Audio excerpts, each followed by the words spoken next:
In Russian history, power and fear intertwined in a macabre dance. The Russian Tsars, known for their iron grip on the throne, didn't shy away from inflicting the most horrifying punishments on those who dared to cross their path. So what unspeakable tortures did they unleash upon their subjects?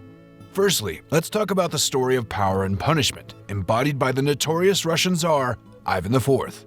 Crowned at the tender age of 13 and thrust into full authority by the time he turned 16, Ivan's life was marred by a sinister upbringing and treacherous political games.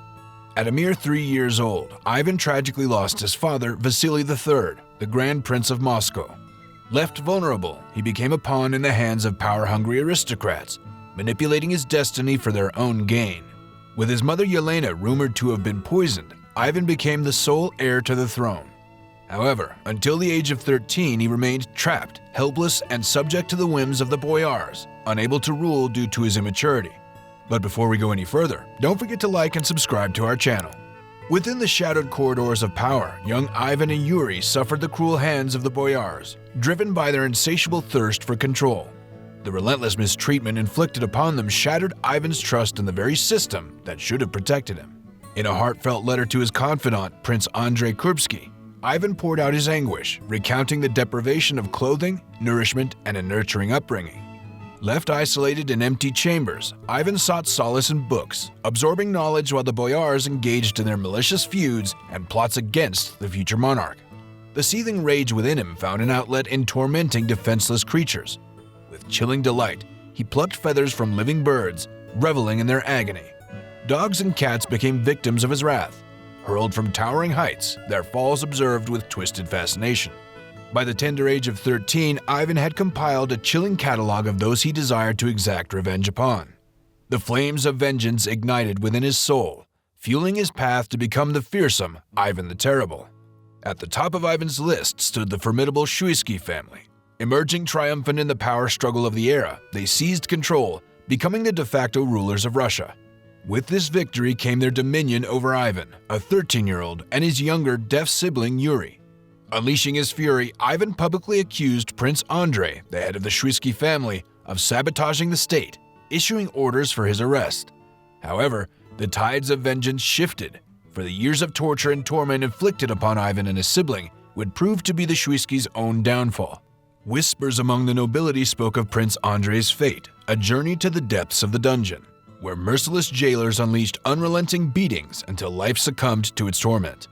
Yet, darker tales circulated, describing a pit teeming with ferocious hunting dogs, tearing the boyar apart, limb by limb, in a gruesome display. But Ivan's resentment extended far beyond the Shuiskys. His wrath encompassed the entire ruling class of Russia. Despite his initial efforts to be a fair and compassionate ruler, Ivan's true nature emerged once he attained complete authority at the tender age of 16. Initially, tranquility and prosperity graced his early reign, as his decisions brought about transformative changes. Reforms to the penal code, the establishment of a standing army, and the introduction of self-governance showcased Ivan's commitment to progress. A patron of literature, he fostered intellectual growth by establishing printing presses across Russia. Notably, the magnificent St. Basil's Cathedral rose as a testament to his conquest of the Tatar province of Kazan. Yet, lurking beneath the surface, Ivan's wickedness lingered, refusing to be completely subdued. Legend whispers of his cruelty, claiming that he had the cathedral's architect blinded upon its completion, driven by an insatiable desire to safeguard its unparalleled magnificence.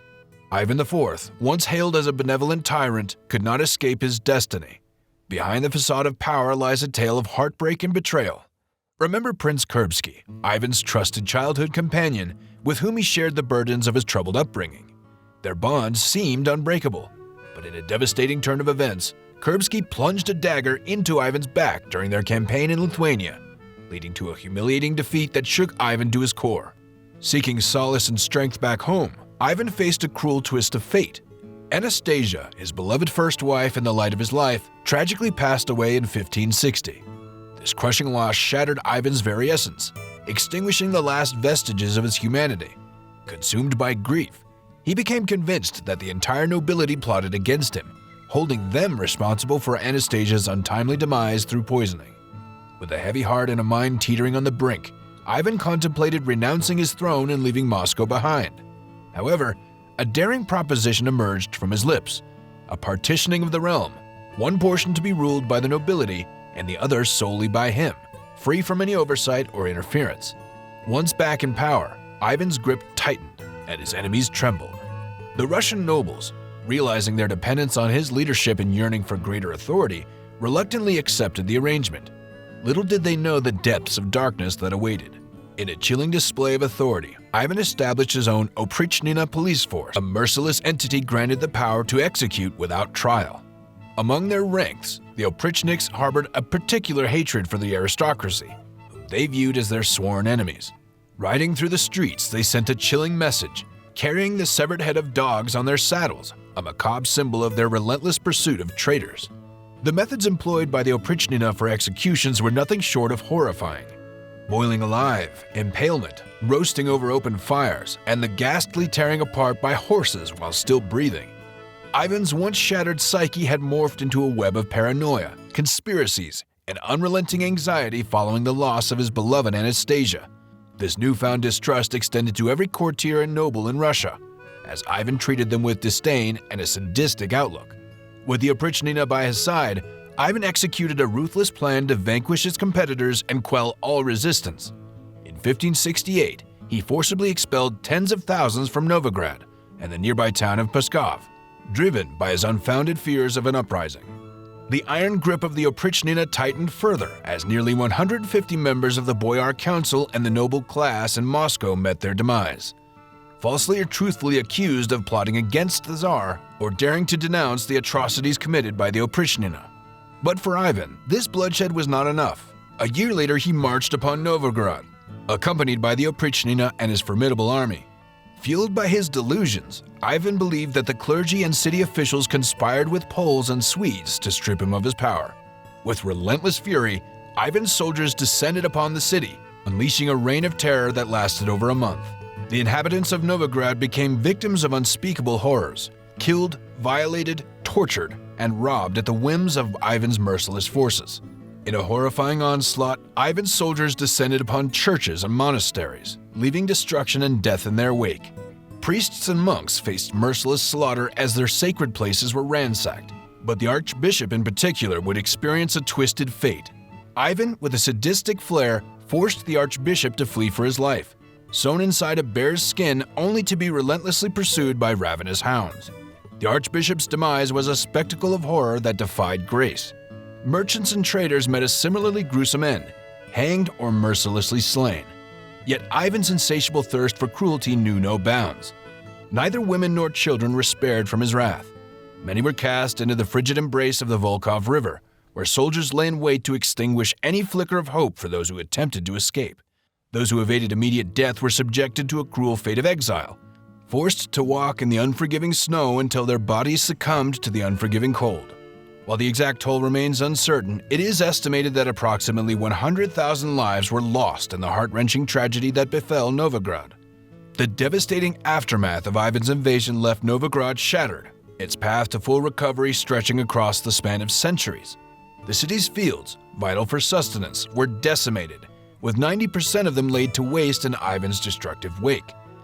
Tragically, the ensuing drought that followed claimed countless more lives, exacerbating the already immense loss. Novgorod's wounds ran deep, and the scars would take generations to heal. One would expect Ivan, having experienced the tragic fate of his parents and wife, to be protective of his own family. Yet even within the confines of his own household, no one was safe from his wrath. With a track record that surpassed even Henry VIII, Ivan entered into 8 marriages, each one marked by tragedy. 5 of his wives met untimely ends, their lives cut short, while 3 suffered the torment of imprisonment.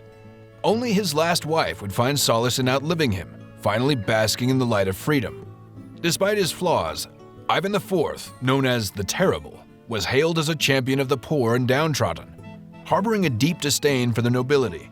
His reign witnessed the transformation of Russia from a modest medieval state to a vast empire spanning billions of acres.